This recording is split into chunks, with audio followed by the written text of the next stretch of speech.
I'm still saying Lonzo number one, and then I like Dennis Smith Jr. a lot. Yeah, He just you has a lot of mentioned that. offensive weapons. yeah, I like the little guys. I Yeah, like the little that guys. sounded weird.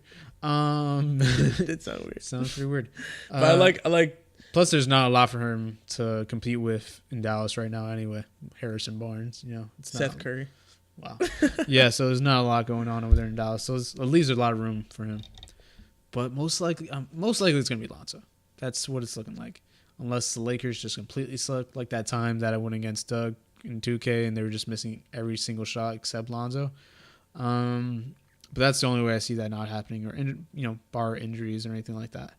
I mean, we can't really go by this summer league. Did you say bar injuries? Yeah, not like bar injuries, like fighting in a bar, but I don't know. It's like a saying.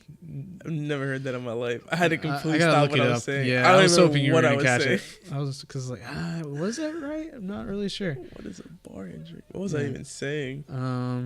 Can't go by summer league.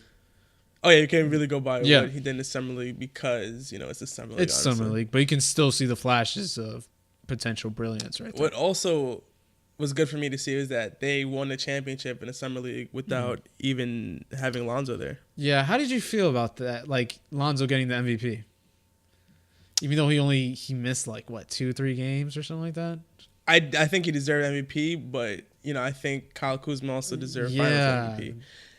I wouldn't say overall MVP, but his numbers were better than Lonzo's. And he played every game also. Every game, so yeah. it kind of, I don't know, that was a little off for But me. then it's one of those things where Lonzo doesn't have to play every Yeah. single summer league game because it's so much expected of him already. He doesn't really have much to show at this point, honestly. Yeah, no, but I'm saying like if they're going to give him MVP though for a summer league that he didn't play like in 2 or 3 of the games, it just seems a little off. It goes back to an argument we had in the past, before we even started the podcast about the term MVP. Yeah.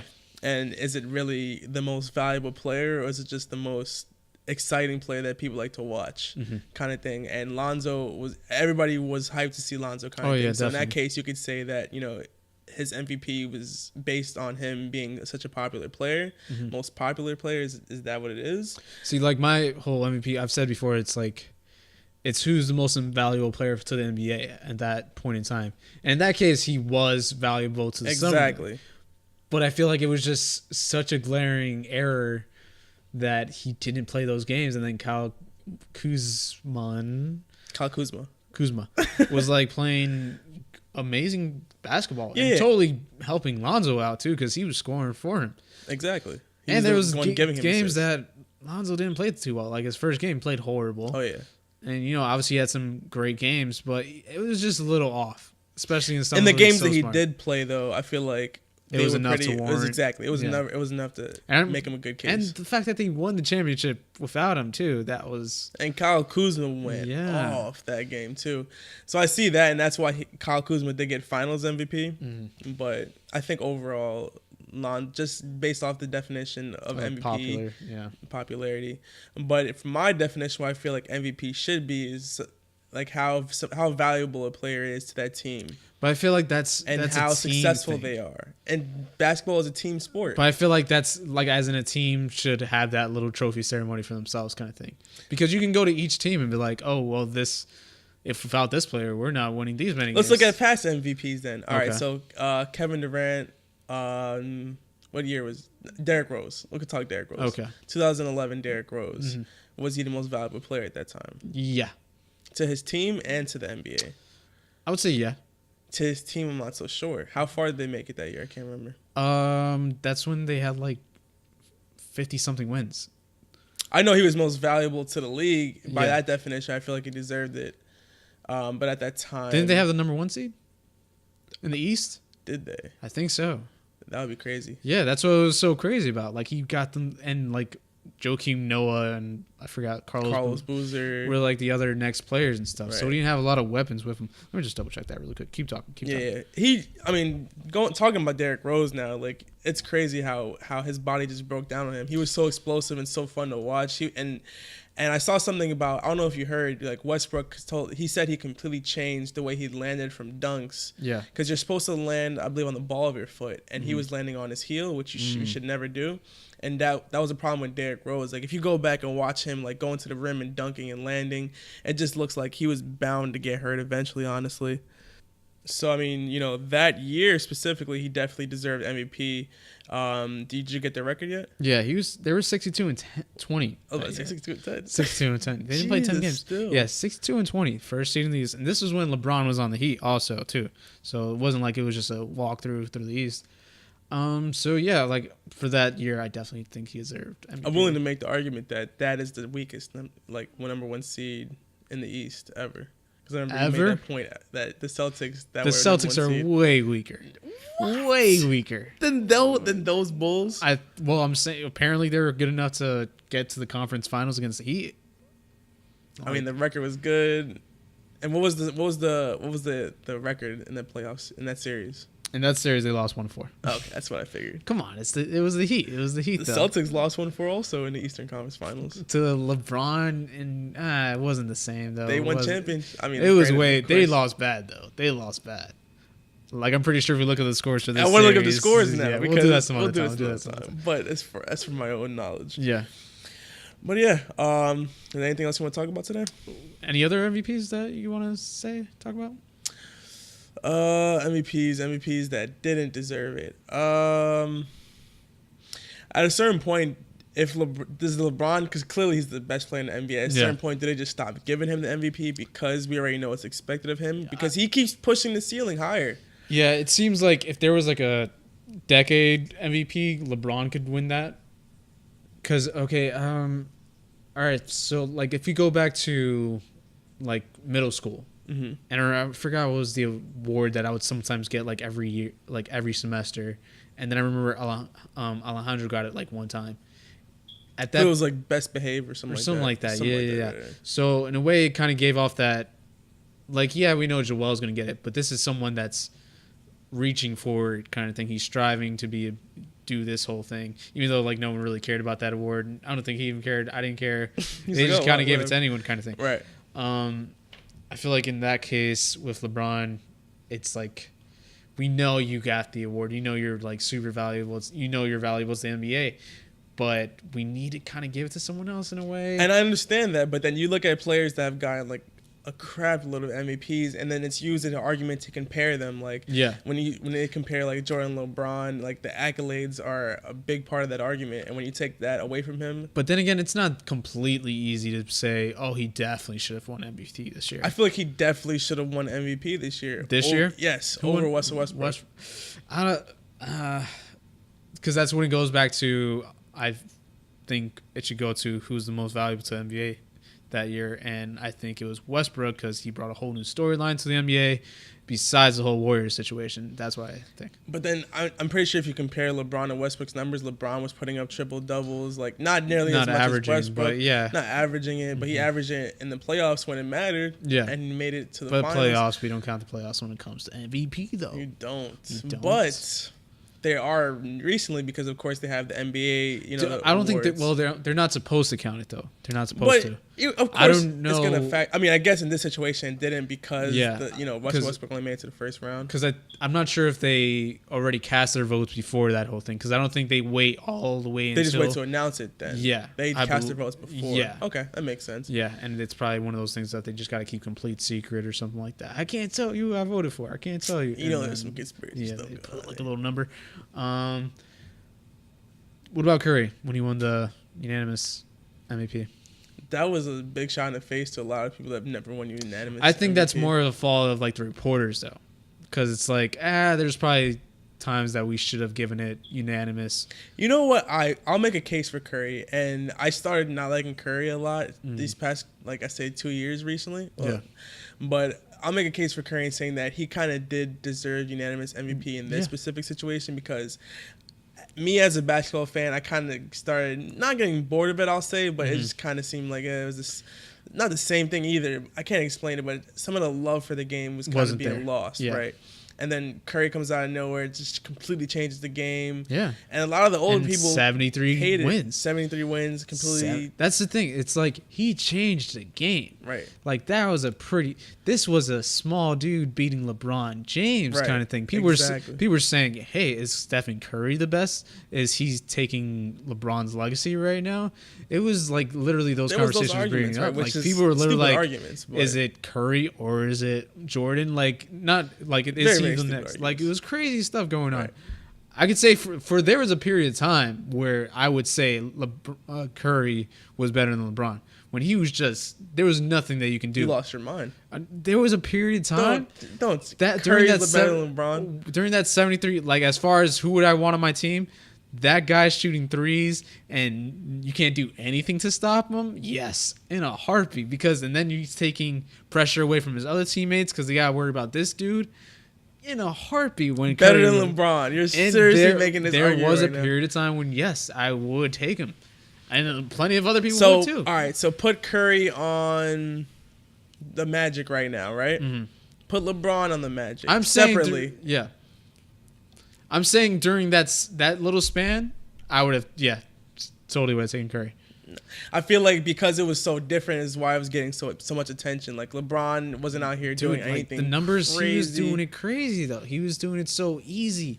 Like there were skill wise, this is not an argument. Skill wise, this is not an argument. If you're talking about full on arsenal of skills, yeah, LeBron definitely. Right. Skill wise, you better not be saying that. But as far as like team winning, what I wanted to watch and this team and success. Team winning, I'm saying Curry at that time. I still was thinking. I'm saying I would put Curry at number 5 as far as best players in the league. Right now? Yeah. I'm going LeBron or Durant, depending on what I have for breakfast and who I want to put where. I would put Kawhi number 3. So before you keep going, I'm very interested about this breakfast things you just mentioned. Yeah, it just really depends who I'm feeling that day. Honestly, I gotta say, you kind of get what I'm saying. Yeah. I see what you're saying. Yeah, I see what you're saying. Some days I'm like, LeBron is clearly the but then you see KD because KD still has defense now. Like he's got great defense he also up defensively. So it's like, LeBron can be this playmaker, but you need that last second shot. I still say LeBron. I gotta say LeBron. I start thinking about it. You know, KD was more clutch, I would say, and especially in this past series. But as far as LeBron, like this guy could just go anywhere. He'll get a couple of assets, and then he just goes to the finals 7 years in a row. You can't take that away from him. It took KD to join the Warriors, but it's like now that's the whole thing. That's the whole argument. But besides that, what would you put for number 3? Number 3, all right. So of course them two. I would say Kawhi Leonard. Number 4 is going to be Anthony Davis. Jordan said that he was the best two-way player, which is very crazy to me. And then it's also looking back at Kawhi is also a Jordan brand. Right. That's a good point. I did think that initially when I did see that. But number 4, I would say Russell Westbrook. Okay, I'm saying Anthony Davis, but okay. I would say Anthony Davis 5. I'm saying Steph Curry at 5. I would say Anthony Davis 5. I would say Steph Curry maybe. I wouldn't even say Steph Curry 6. Wow. Straight disrespectful. I mean, I'm just being honest here. So, like, when he won unanimous MVP, what number would you have put him? I put him at like 3. 3? Yeah. Who would be number 2? I still see KD was over number him. 2. Yeah, I would say that too. But the whole thing was, I still think that. No, I wouldn't even put him 3. I put him 4. I still wouldn't put him over Kawhi. I see. I think he really is that good for a team though. Offensively, see the people I'm naming. But I'm saying like at that with his offense and him making these threes, it just sets up the Warriors. Like okay, when KD was gone from the Warriors when he got injured, there was like those 2-3 games where they struggled really bad and it's like, oh man, they can't win without KD. And then Steph came back to MVP form and they were killing teams. And it was looking like last year. People were saying this is actually way more fun to watch than when Durant's there. They actually look a little bit better when Durant's not here. There was actually those discussions going on. And then playoffs came and they were just steamrolling through teams.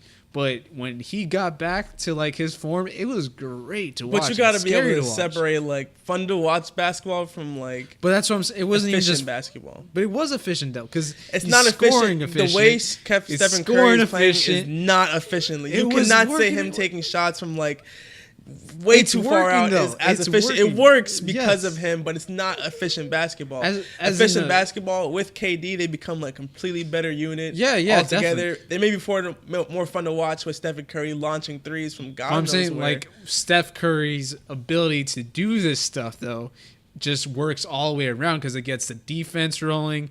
Then the other team is like, "Fuck, we got to make baskets." It'll baskets. suck the It life puts out of way somebody. more pressure, and it's like, "Hey, this guy might shoot from 30. He doesn't shoot." How do you from 30. say Stephen Curry is such a great player when he's so horrible on defense? Because a basketball player, you could say offensively, you can say that. I'll allow you to say that, but to say that Okay, Stephen so Curry he's not is one of the best two-way players.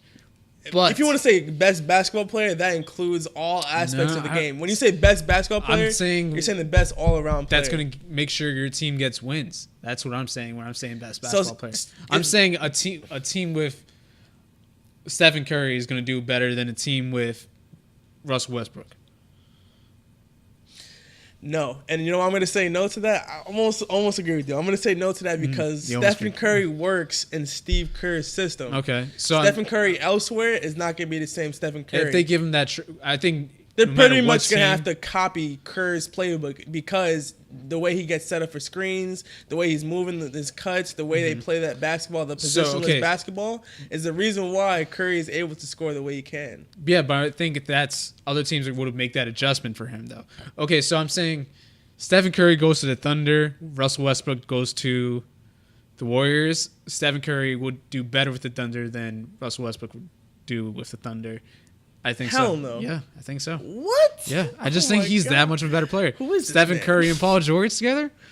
That would be some interesting stuff. No. Yes, it would be. Westbrook is so much better. I can see Curry as a facilitator, of course. He's more dependent, of course, on his outside shot. It'd be two great scores.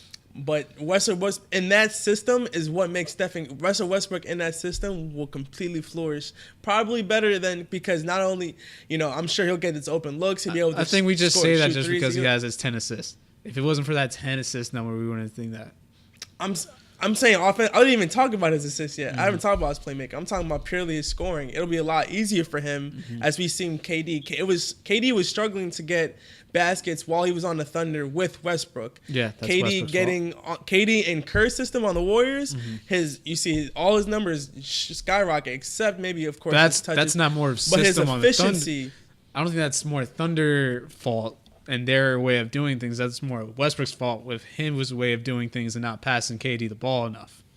No, because KD, regardless of Westbrook's parts, KD pass the ball to KD more. Yeah, everybody knows that, so we know Russell Westbrook is going to be willing to give the ball to KD. At that point, everybody's going to be double teaming him. It's still going to be hard for him to get shots. What makes KD flourish in the Warriors system is because they have the ability, to run those pick and rolls, run those screen rolls. They can get him open, and also they're a way more unselfish team though. Exactly. But that speaks more. That's why I'm saying it speaks more to Westbrook's problem, where he's a little bit more selfish than KD would like. So Westbrook in that unselfish system, of course, will work better because of the system. Curry going to the Thunder, my mind is which is the too main much right argument. This is our main argument. I'm trying to keep up and okay, what's happening? I win this. He's pointing a lot. I don't know where he's getting angry. Can't read. It's not a video, so I don't know how much I'm moving right now. Yeah, I'm moving. He's moving way too much.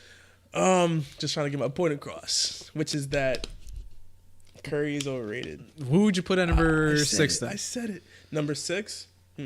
All right, let's see. I feel like keep talking. I'm gonna. No matter what name you say, you're gonna sound crazy right now. No, give me a second. Like the fact that you can't think about it is just bad luck. There's a reason why I can't think of it. That only you know. Because I feel like you're trying to force it. That's why. Like John Wall, you're gonna say something like that. Nah, I wouldn't. Wow, you would really say that? Nah, I wouldn't say John Wall. Yeah, because then you would just lose all credibility.